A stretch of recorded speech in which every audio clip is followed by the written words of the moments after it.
that fencing of ideas, the dialogue, talking and having those discussions about something and getting right to the edge where you're mad at somebody that you really, really like, fight with them. I love that.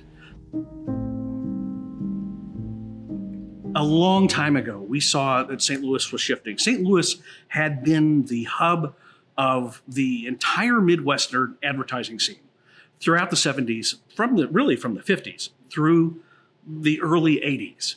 When the Reagan administration came in, they did a bunch of deregulation of banks, and that allowed some of the key clients that St. Louis had, like Santerre Bank, Boatman's Bank, were gobbled up by the big banks in the coasts. That consolidation of the banking structure made it much harder for smaller cities like St. Louis, Pittsburgh, Kansas City, all the other sort of Midwestern cities to hold the banking.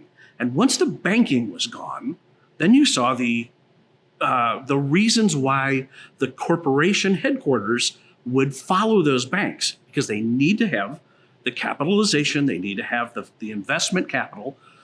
And we gradually, throughout the 80s and 90s, we lost a lot of Fortune 500 companies in St. Louis. So I came into the market as a young man in a very dynamic market where living in St. Louis was one of the keys to success in the market. And while I was here, it was like a team of movers came in and took all the furniture out of the room. So we've been trying to figure out how St. Louis fits into that dynamic, that post-Reagan era dynamic for 40 years. We saw a lot of our talent leave with those corporations, and the closing of places like Darcy and all of the other big advertising agencies. But in terms of design, I think there was still a real desire to play on a national or international stage. And so that was always the explicit message that we were sending to our team at Thoelke. We're shooting for doing the best design in the country. We're going to enter the biggest shows that we can. We want to win the biggest awards that we can. We want to make sure that people realize great design is still being done in St. Louis. And that was our goal. I am watching a whole new team of people who are coming in and have massive challenges to deal with. As we talked about with AI and how you guys are going to have to deal with that, and the changes in demographics in the country as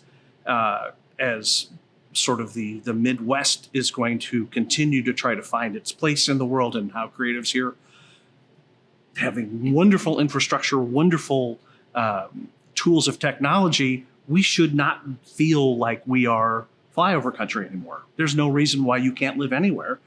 There'll be a lot of people who will be attracted to places like St. Louis. So there are going to be things that I didn't have to deal with, opportunities that I didn't have to do, that lots of other folks are going to be able to do. At the same time, what I fear has happened is the internet allows every idea to have an immediacy to everybody. What we've lost is regionalism. We've lost the flavors of individual place.